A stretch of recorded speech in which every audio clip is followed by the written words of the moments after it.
श्रोता प्रेमियों, मैं राम सागर शास्त्री आप लोगों के समक्ष रखने जा रहा हूं एक प्रसंग, सृष्टि विस्तार की कथा। देखिए, जब बाराह भगवान ने हिरण्याक्ष को मारकर पृथ्वी लाकर जल पर प्रतिष्ठित कर दी तो ब्रह्मा जी बड़े प्रसन्न हुए और वे मन शत्रुपा के पास पहुंचकर बोले, चलो पुत्र, पृथ्वी का राज्य करो, वशिष्ठ जी को अपना पुरोहित बना लो। मनु ने कहा, मुझे वह स्थल बताओ जहां राजधानी का निर्माण हो सके।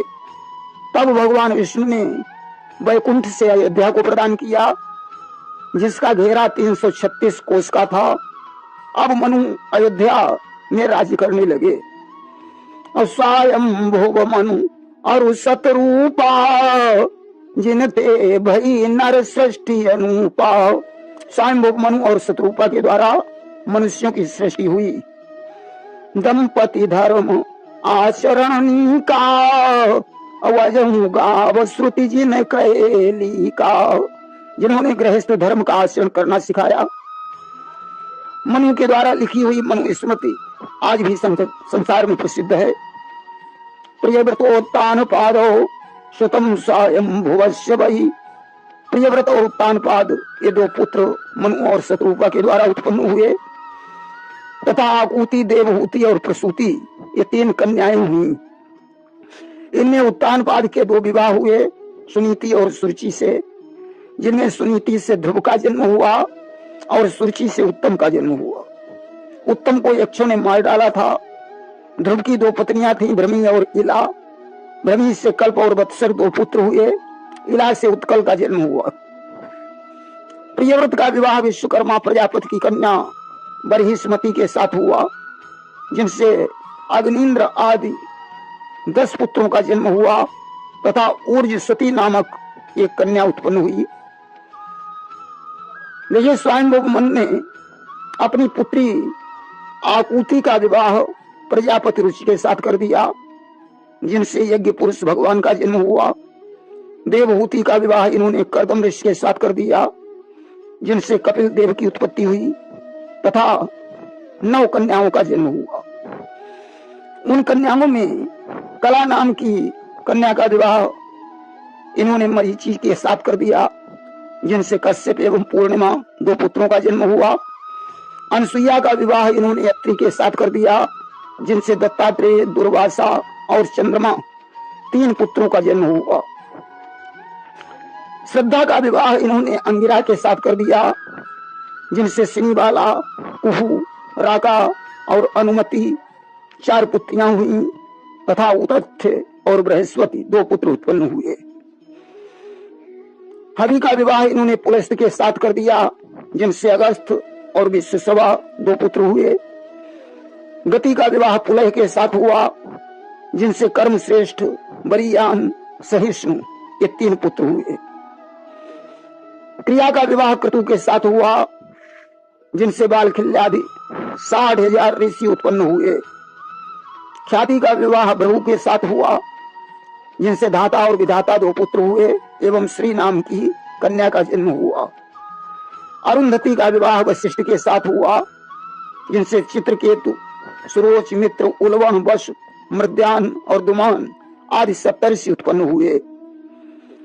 शांति का विवाह अंगिरा ऋषि के साथ हुआ, जिनसे महात्मा दधीच की उत्पत्ति हुई। इस तरीके से ब्रह्मा जी द्वारा उत्पन्न किए गए 9 महात्माओं का विवाह हो गया। नारद जी बचे। देखिए, नारद का विवाह संजय की पुत्री दमयंती के साथ हुआ था। अब मनु ने अपनी तीसरी कन्या प्रसूति का विवाह दक्ष प्रजापति के साथ कर दिया, जिनसे 60 पुत्रों का जन्म हुआ। नारद ने उन्हें उपदेश देकर विरक्त बना दिया। दक्ष ने नारद को श्राप दे दिया कि तुम 2.5 घड़ी से ऊपर कहीं नहीं ठहर पाओगे। यदि ठहरोगे तो तुम्हारे मस्तक में पीड़ा होने लगेगी। नारद ने भी दक्ष को श्राप दे दिया कि अब तुम्हारे कोई पुत्र नहीं हो सकता है। इसलिए दक्ष के यहाँ 60 कन्याओं का जन्म हुआ, जिनमें 13 कन्याओं का विवाह इन्होंने कश्यप ऋषि के साथ कर दिया, जिनमें कश्यप की अदिति नामक पत्नी से वामन भगवान का जन्म हुआ और 12 आदित्य हुए, जिनमें विवस्वान के वैवस्वत मनु हुए वैवस्वत मनु के इच्छा कुंडग सरियात नाभाग आदि 10 पुत्र हुए। कश्यप की दूसरी पत्नी दिति से हिरण्याकश्यप हिरण्याक्ष 2 पुत्र एवं सिंहिका नामक एक पुत्री उत्पन्न हुई तथा 49 मरुदगणों की उत्पत्ति हुई। हिरण्याकश्यप की पत्नी कयाधु से प्रहलाद आदि 4 पुत्र हुए। हिरण्याक्ष की पत्नी रुधावाहन से शकुनी आदि पुत्र हुए। अब कश्यप की तीसरी पत्नी दनु से 61 दानवों की उत्पत्ति हुई, जिनमें संबर, अरिष्ट, हयग्रीव, धूम्रकेश, दुर्जय, तारक, बृहपर्वा, विप्रचित्ति आदि प्रसिद्ध हैं। कश्यप की चौथी पत्नी काष्ठा से खुर वाले जानवर, घोड़े आदि उत्पन्न हुए। 5वीं पत्नी अरिष्ठा से गंधर्वों का जन्म हुआ। 6ठी पत्नी सुरसा से राक्षसों का जन्म हुआ। 7वीं पत्नी इला से वृक्ष एवं लताओं का जन्म हुआ। 8वीं पत्नी मुनि से अप्सराओं का जन्म हुआ। 9वीं पत्नी क्रोधवशा से सांप, बिच्छू, विषैले जंतुओं का जन्म हुआ। 10वीं पत्नी सुरभि से गाय और भैंसों का जन्म हुआ। 11वीं पत्नी शर्मा से बाघ आदि हिंसक जानवर पैदा हुए।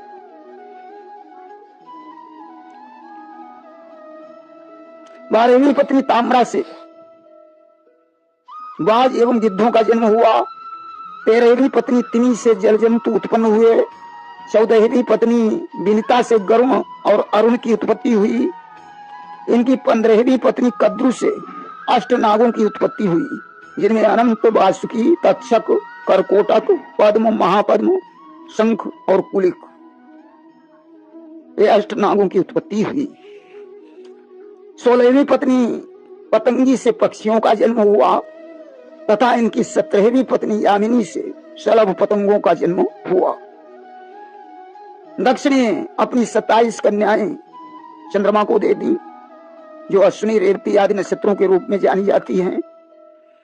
इनमें बुध को रोहिणी और चंद्रमा का पुत्र माना जाता है। दक्ष प्रजापति ने अपनी 10 कन्याओं का विवाह धर्म के साथ कर दिया, जिनमें मूर्ति नाम की जो पत्नी है उससे भगवान नारायण का जन्म हुआ था। दक्ष ने रति का विवाह कामदेव से, स्वाहा का विवाह अग्निदेव से, स्वधा का विवाह पितृदेव से कर दिया। अर्ची और दिशाना का विवाह कृषाश्व के साथ कर दिया तथा अपनी 4 पुत्रियों का विवाह तार्स नामक कश्यप के साथ कर दिया। एक सती नाम की पुत्री का विवाह इन्होंने भगवान शंकर के साथ कर दिया।